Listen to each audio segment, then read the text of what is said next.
If you could change anything at all about the MTG Arena economy, what would it be? Some people have asked me recently, so I thought I'd put this together. These are my 7 game-changing suggestions to improve the economy.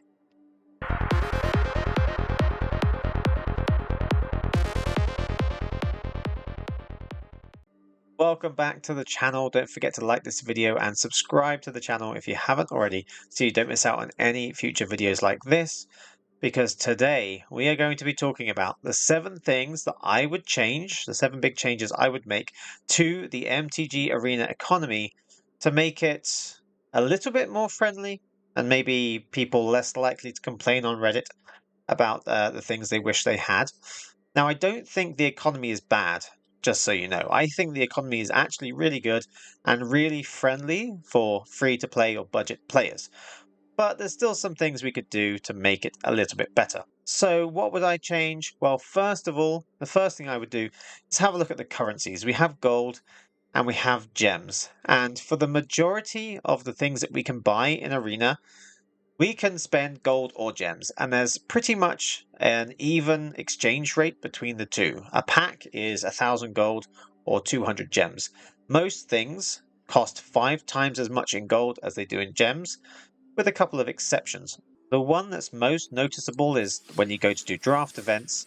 You can spend 5,000 gold for the draft event or 750 gems. Now, if the exchange rate between the two was still equal, that would be 1,000 gems rather than 750. So we get a discount for draft events, which is nice. And if you do sealed events, you'll find out, or you'll know already, that you can spend 2,000 gems to enter the sealed event, but you can't spend gold. You can't enter it with gold. I don't really know why, to be honest, because it's not really that different to doing a draft event. You can win gems, you can win packs, pretty much the same as draft. So I don't know why you can't enter this in gold as your entry fee. So the first thing I would change about the economy is just put these two currencies together. Let's just lose one of them, keep whichever one you like. Let's just keep gold, and let's forget gems exist. I know you can buy gems in the store, and I know that's kind of the reason why they exist. But what if instead of just buying gems in the store, you could spend the same money to get the equivalent amount of gold? Or, 5 times as much gold. Instead of 1,000 gems, you're getting 5,000 gold for the same money. Because in most of the cases, most of the things you can spend your resources on in Arena is going to be the same thing anyway. You could buy for 1,000 gold, no, for 1,000 gems or 5,000 gold, you could get 5 packs either way. So if you're looking to buy packs and spend your money on that, instead of buying gems and using the gems to buy the packs, you'd buy the gold and use the gold to buy the packs. It's not really any different.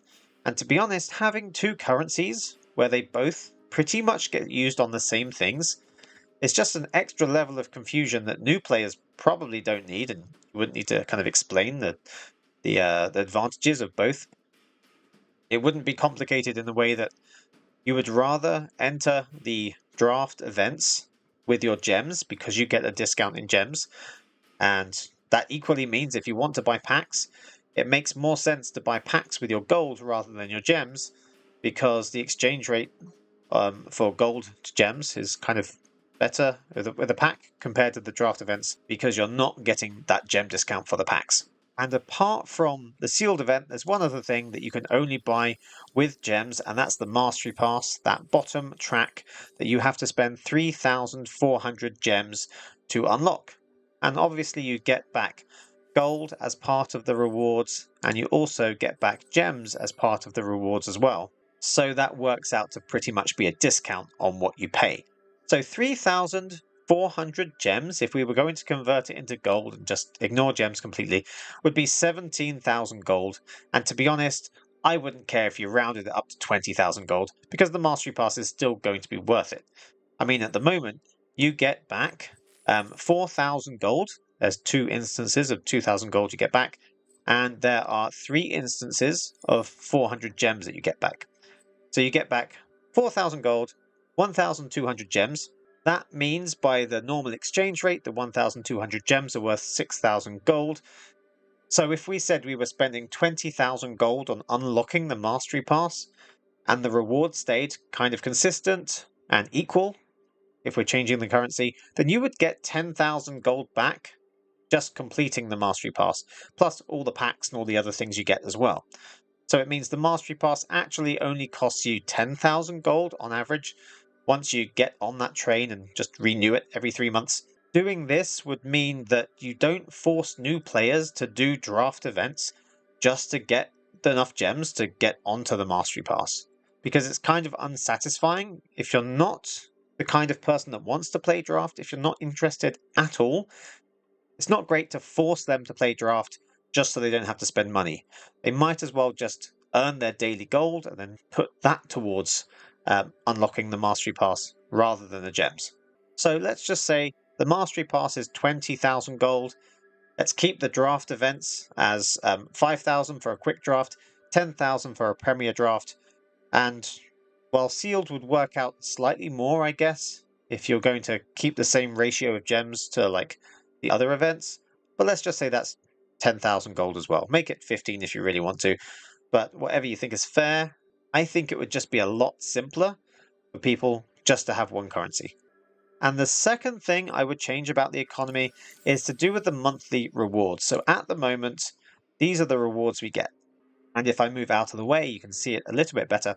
At the moment, we get 4 constructed, 1 pack at bronze, 1 pack 500 gold for silver, 2 packs 1,000 gold for gold rank, 3 packs 1,000 gold for platinum, 4 packs 1,000 gold for diamond, and 5 packs 1,000 gold for mythic. Plus, we get the cosmetics, the styles that aren't really worth anything in a real sense. If you like them, it's an extra. Most people probably aren't that bothered. So we don't really get much as we get towards the bigger end of the ranks. At the beginning, going from bronze to silver is pretty quick. Getting an extra 500 is nice. Going from silver to gold is pretty quick. Getting an extra pack and an extra 500 gold is nice. But once we get to platinum, it starts getting hard to get to diamond. It takes quite a lot of games, or a pretty good win rate, to get from platinum to diamond. Technically, anything more than 50% will get you there, but the closer to 50% you are, the longer it's going to take. It will take long enough at 60%.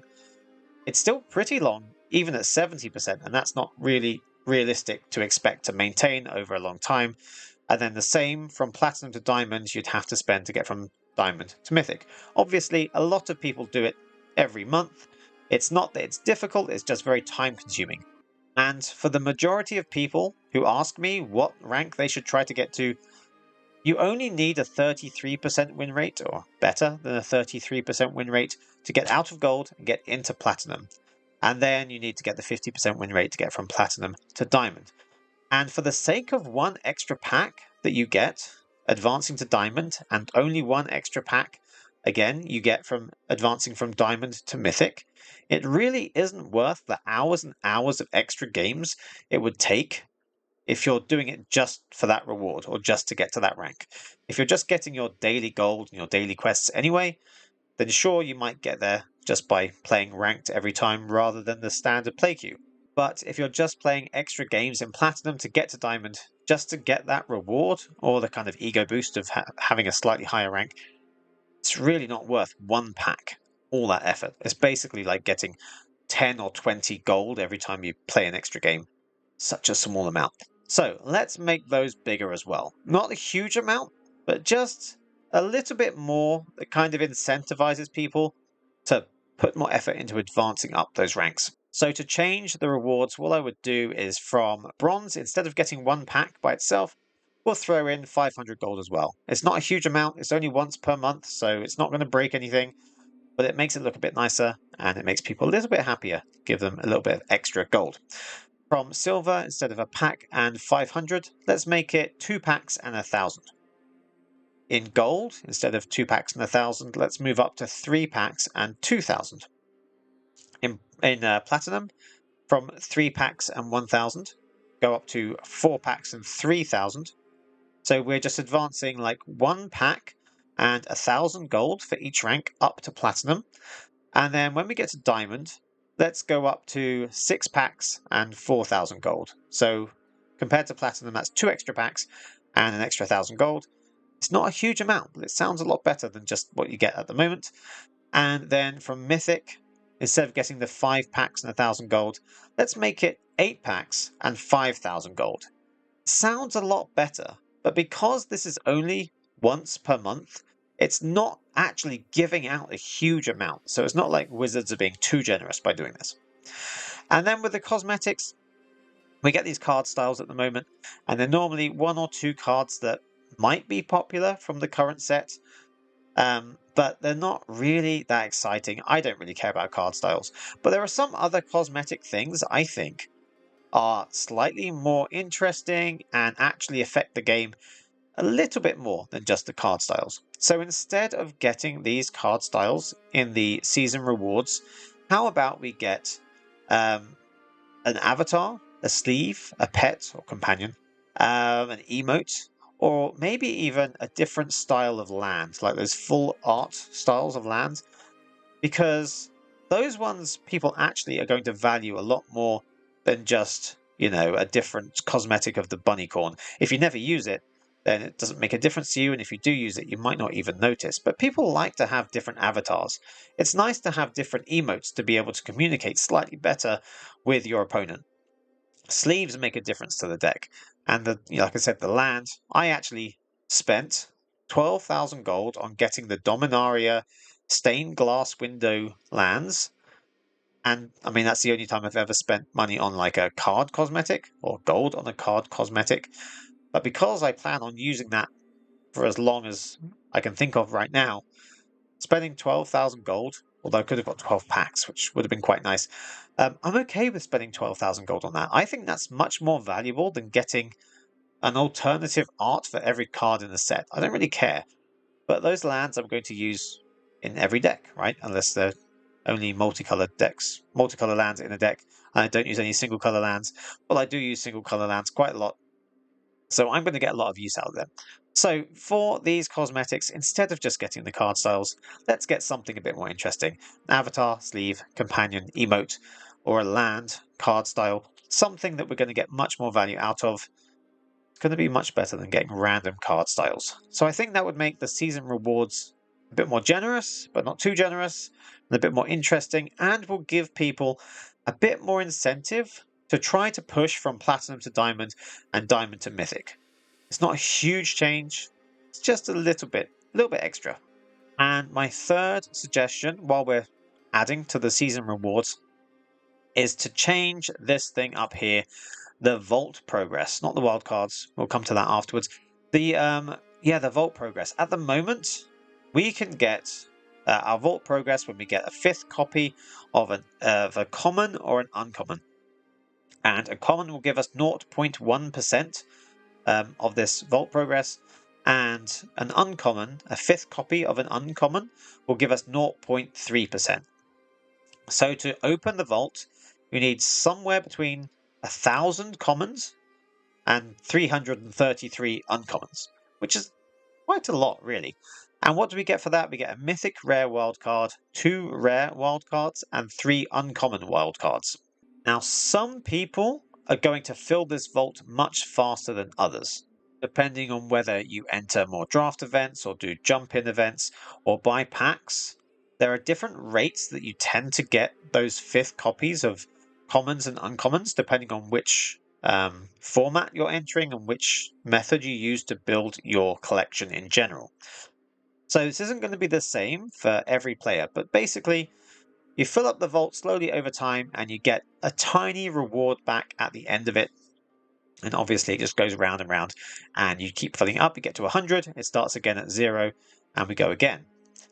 Now I think getting the uncommon wildcards in the vault rewards feel kind of useless because you have to get 333 extra copies of cards that you already have 4 copies of to be able to get 3 uncommons back. It feels like basically nothing back, right? So I kind of ignore the uncommons. And because a lot of people will go to a new set and craft all of the commons and uncommons with their wildcards in order to fill up the vault a bit faster, getting 3 uncommons back just feels like nothing. So let's ignore the uncommons for now. But we get like 1 mythic and 2 rare wildcards for all those extra cards, up to 1,000 extra common cards. Well, let's just double this, right? It's not a huge amount again. Like with the season rewards, giving 2 mythic rares, 4 rares, and let's say 6 uncommons if we're keeping the uncommons. Maybe make it 10, right? Because uncommons are, not as uncommon as they sound. You get a lot of them sometimes. I've got mostly uncommons. I spend all my rares and my mythics on building different decks. I'm very shortly going to be opening a lot of packs from Eldraine to be able to rebuild my rare and mythic rare wildcard collection, my store. But at the moment, I use them up. But I still have loads of commons and uncommons, and I've used a lot of them recently too. So maybe let's just say 2 mythics, 4 rares, and yeah, let's make it 10 uncommon wildcards you get for filling up the vault. I don't think it's too much to give away, but at the moment the vault feels like almost nothing. Adding a bit more to it would make it feel a bit nicer when we get there to 100% and we get to open it. So the fourth idea, going from the vault progress, is being able to do something with our old cards. There are probably lots of cards you have that you don't do anything with. So I have all these cards. How many of these am I actually going to use in a deck? Well, there are lots, right? You've got Lay Down Arms. I will use that, sure. Will I use Core Halberd? Probably not. Will I use Kitesail Cleric? Probably not. Will I use Lunarch Veteran? Yes, probably. Meticulous Excavation? No, probably not. So there's lots of cards that you will use at times, and lots of cards that you won't use at times. And if you're exclusively a standard player, which many of you probably are, you probably don't care about cards that rotate out of standard. So Healer's Hawk might have been really good when it was in standard, when you used it. But right now, if you don't play Historic or Explorer, or for the Alchemy cards, if you don't play Alchemy, these cards are just wasted. They might as well not be there. In fact, it would be nicer to just look at your collection and only have to look at standard. So if we took away everything else and just had everything from standard in the set in our collection, now it's a little bit cleaner and we kind of remove all those extra cards. But wouldn't it be nice if we got something for moving those cards out of the way? Well, if we go to our collection and have a look at your set collection, everything from Innistrad Midnight Hunt is currently in standard. So we have Crimson Vow, Kamigawa, all these ones that are kind of gold are the ones that I've collected most because I tend to play standard most. All these other ones that are mostly just blue, they're the Alchemy versions. So when we look at further down, so everything from Forgotten Realms, Strixhaven, Kaldheim, Zendikar, all the way back here, these are now only Historic or Explorer legal cards. And let's just say that maybe you never play Historic or Explorer. These cards are now absolutely worthless to you. You've spent some time collecting them. You've opened them in packs. You might have spent, a lot of time getting the gold. You might have spent some money on getting the packs. And now they're worthless. So what if we could do something to make these valuable again? If you don't play those formats, but it might not even be if you don't play those formats. There might be, you might play Historic, you might play Explorer, but you might not use 90% of the cards in Strixhaven in any of those decks. So you don't need those anyway, even if you do play Historic or Explorer. So let's say you can just do something with these cards. So in these ones, like, I didn't have that much of a collection in the beginning because I didn't play that often. I didn't do the Mastery Pass. I didn't do drafting. I just played occasionally and bought some packs. So I don't have very many of the cards from the first set. In fact, I think it was Zendikar that was the current set when I first played. So everything I have from Eldraine, Theros, Ikoria, and Core Set 2021 are just from like random cards, packs that I've bought while I was playing, and anything you get from like, any other individual card rewards and all those things. And obviously the free pack codes and all that. So I have a number of cards that I'm not going to use here if I'm not playing those older formats, or might not be any good even if I do play those formats. So why don't we take the Vault idea and change these cards into Vault Progress? Let's just take all the commons and give ourselves 0.1% Vault Progress for those commons. take the uncommons and give us 0.3%. Then we have to come up with a figure for the rares and the mythics.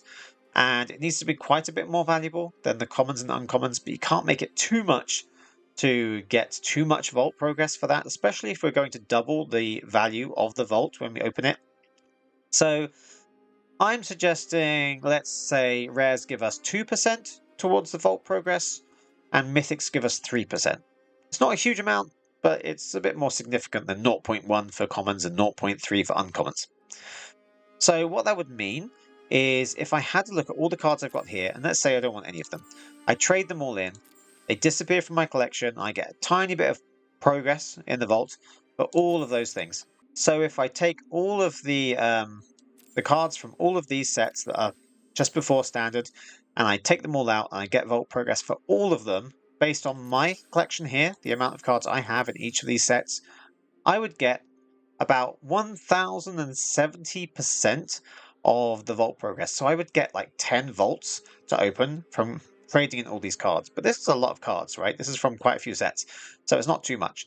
And if we double the vault progress as well, like I said, that would give me about 64 wildcards to use, which is like 42 rares and 22 mythics or something like that.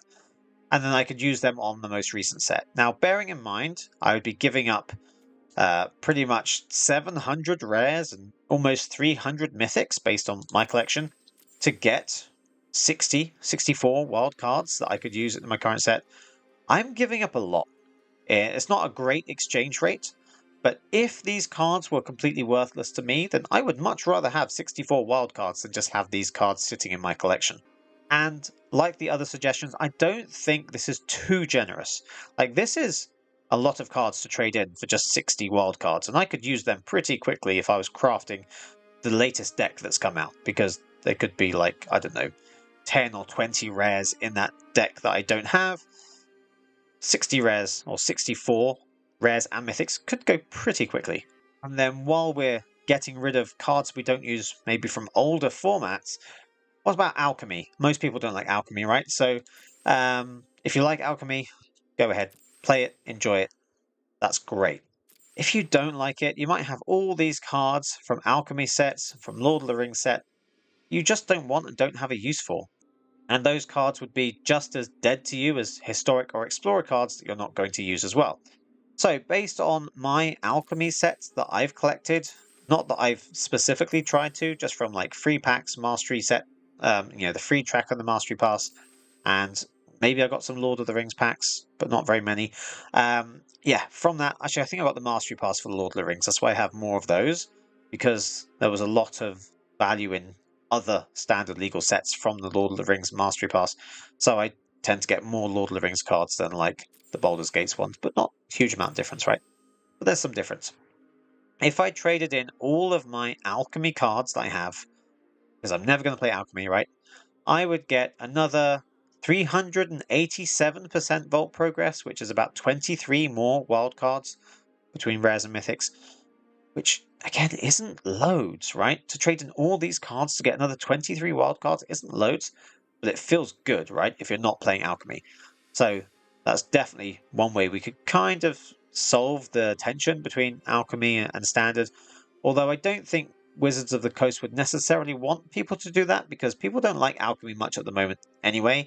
People would like snap their hand off if they offered 20 wild cards in exchange for the whole alchemy collection. They would just chuck that out straight away and get the wild cards. And obviously if people do that, then there's no way to convince them to join alchemy later on if things change, things get better, because you've already committed to not having an alchemy collection. So maybe like it's not going to happen in that way, because it's a little bit too generous and a bit final to get rid of your collection like that. But if we were to do it, that's how much it would be worth.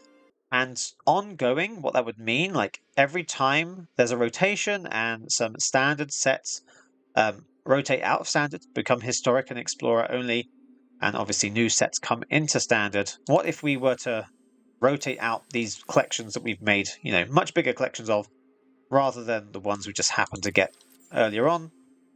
When we've really put effort into building a collection for certain sets, how much would we get for those?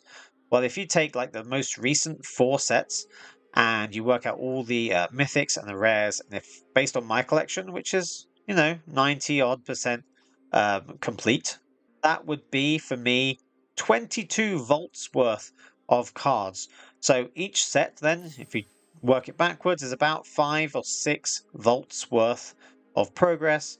And if we're doubling the vault rewards, then 5 or 6 is worth 30 to 36 wildcards. If I traded in a whole set for 30 to 36 wildcards, it's not too generous, is it? Because I've got about 300 rares and mythics in this set here. Getting about 30 back, I'm getting about 10% of the value back all the time I've collected it. It's not too much to give out, but it feels good if you could do it, right? So maybe we'd tweak the numbers, maybe it's too generous, maybe it's not generous enough. But if we could do that, then we could keep our collection kind of lean. It would mean that when we look at the collection screen and we're looking at building a new deck, we don't have all these extra cards that we don't ever want to use. On the downside of that, it means that it kind of limits our deck building capacity or ideas or potential, because we might find a card one day that we never had a use for before and is now amazing when you combine it with something else. So maybe there's not, you don't want people to just throw their collection away straight away for a few extra wildcards. So there should probably be some limit there. But if you could do it, and you could get a lot more rare or mythic wildcards to use in the current set or current standard legal sets, I think it's going to be a lot better for the majority of players that really only care about like 1 or 2 formats.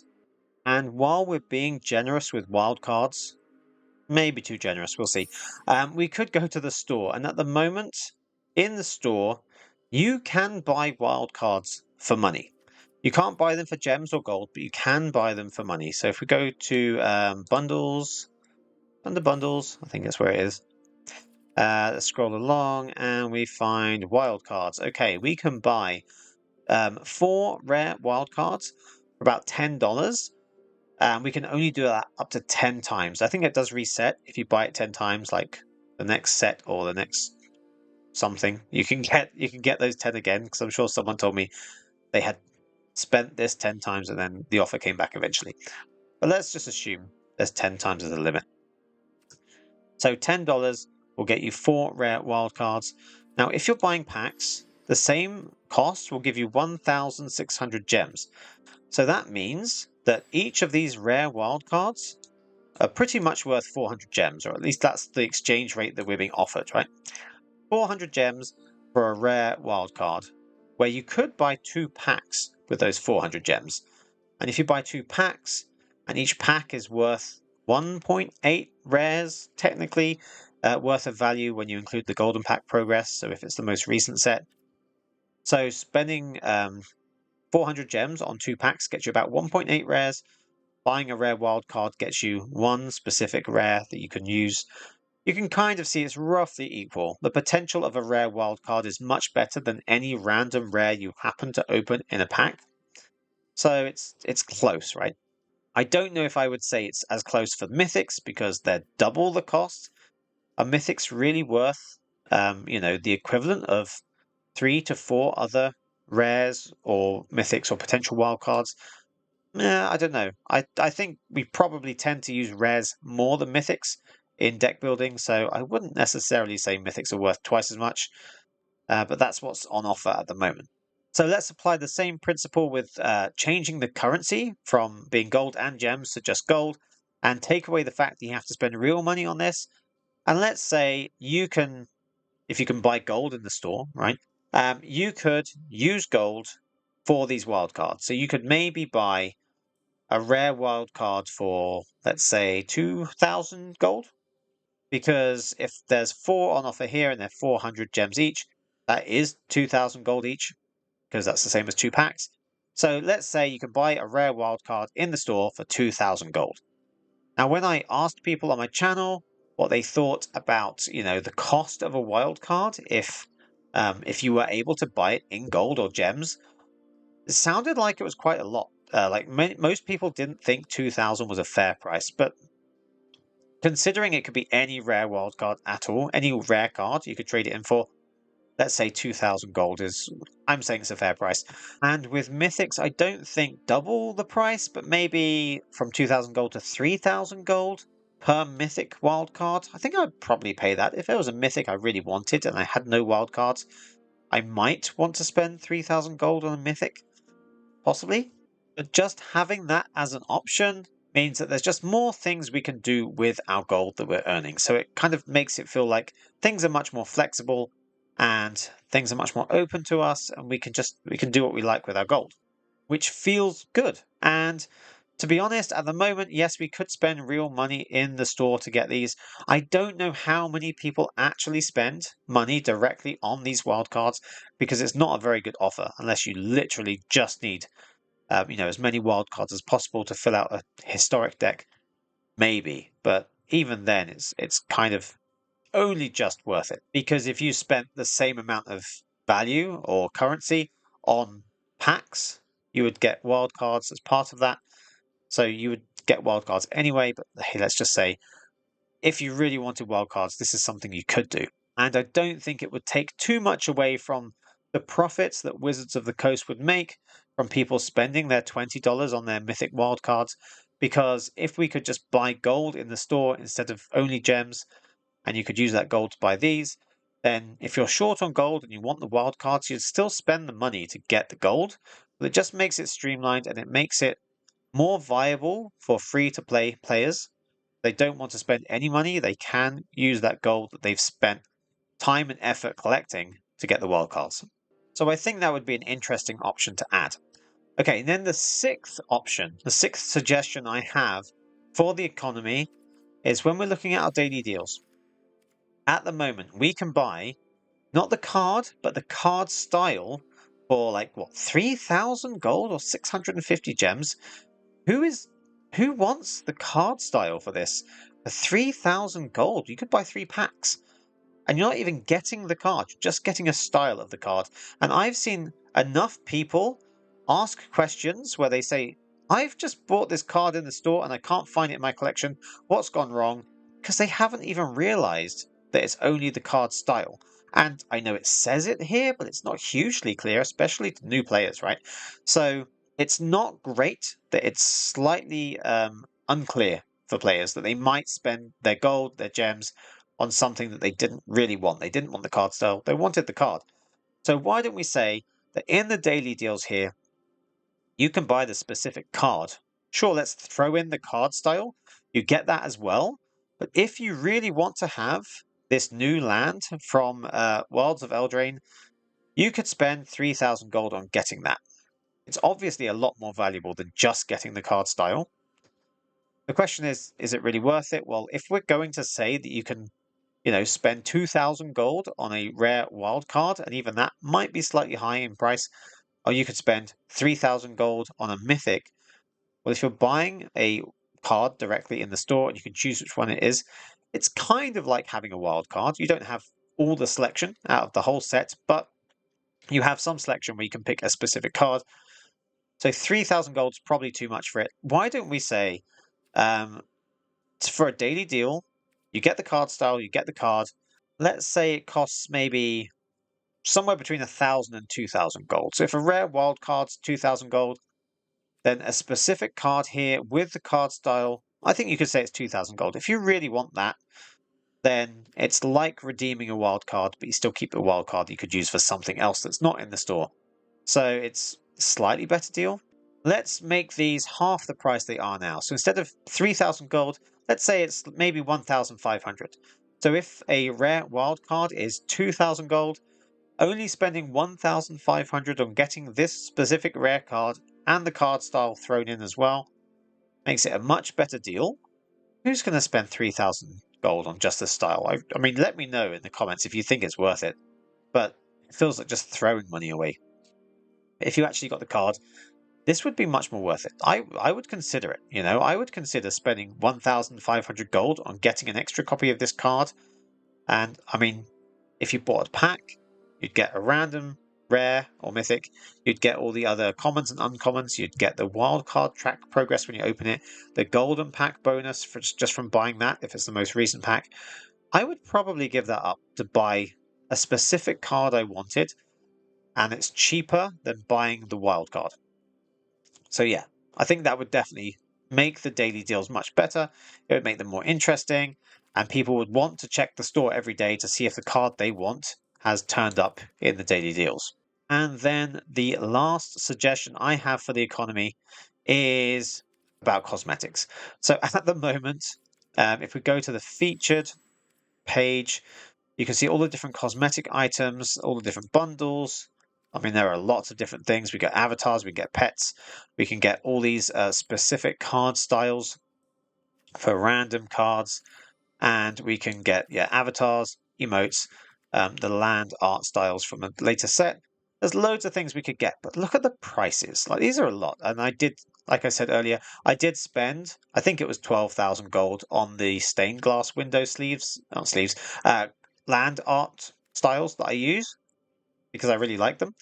But I wouldn't do that every set, right? I'm not going to spend 12,000 gold every time on getting a new load of lands, because that means the old ones I spent 12,000 gold on are now no longer being used, and that money's wasted.